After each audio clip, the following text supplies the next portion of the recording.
সকালবেলা ঘুম থেকে উঠে একটু ফোনটা টিপতেছিলাম। এরই মাঝে উম্মি আপুর এই রেসিপিটা আমার চোখের সামনে পড়লো। তো এটা দেখে তো একদম লোভ সামলাইতে পারি নাই। তো আমিও ফাইনালি এই রেসিপিটা বানিয়ে নিলাম। তো শুরু থেকে শেষ পর্যন্ত পুরো ভিডিওটা দেখবেন। আসসালামু আলাইকুম। সবাই কেমন আছেন? আশা করি সবাই ভালো আছেন।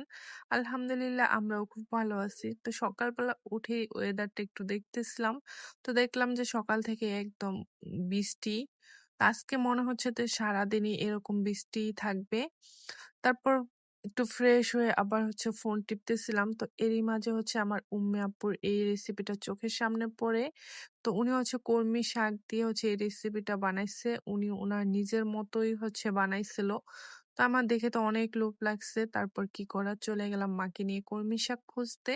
কিন্তু আমাদের আশেপাশে এখন কলমি শাক পাওয়াই যায় না। তো অনেক খোঁজাখুঁজি করার পরও কলমি শাক পাচ্ছিলামই না।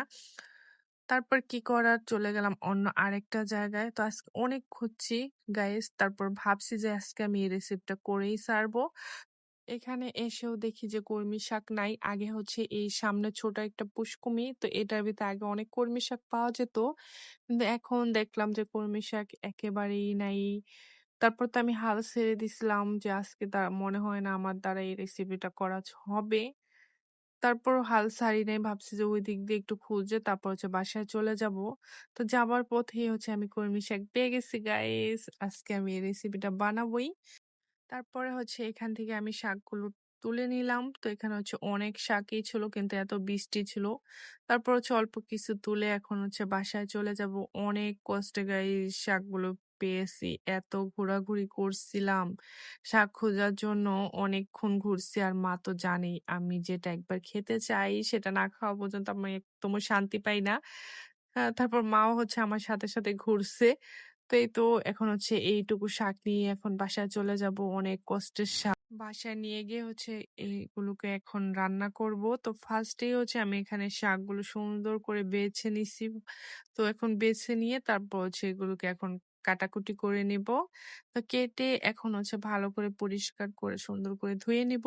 এখানে অল্প কিছু শাকই ছিল।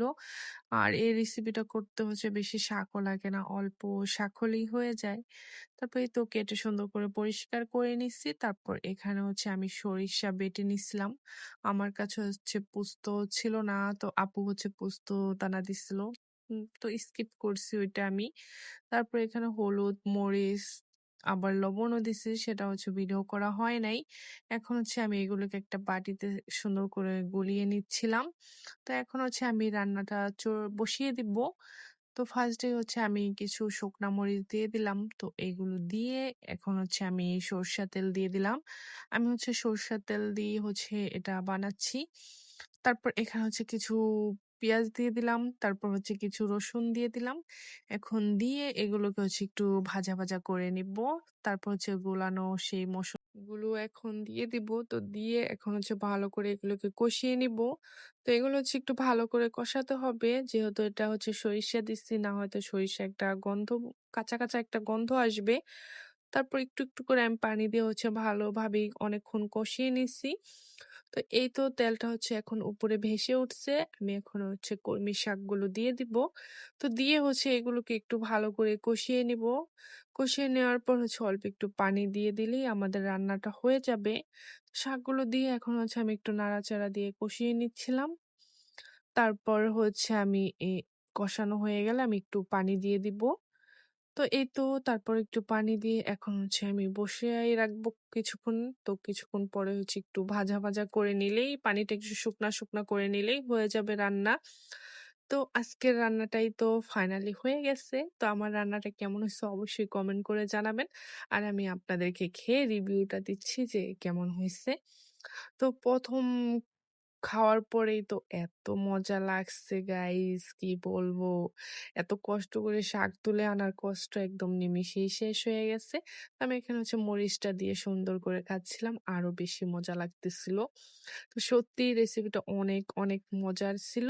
আর আজকের ভিডিওটা এই পর্যন্তই। আমার ভিডিওটা আপনাদের কেমন লাগছে অবশ্যই জানাবেন। সবাই ভালো থাকেন, সুস্থ থাকেন। আল্লাহ হাফেজ।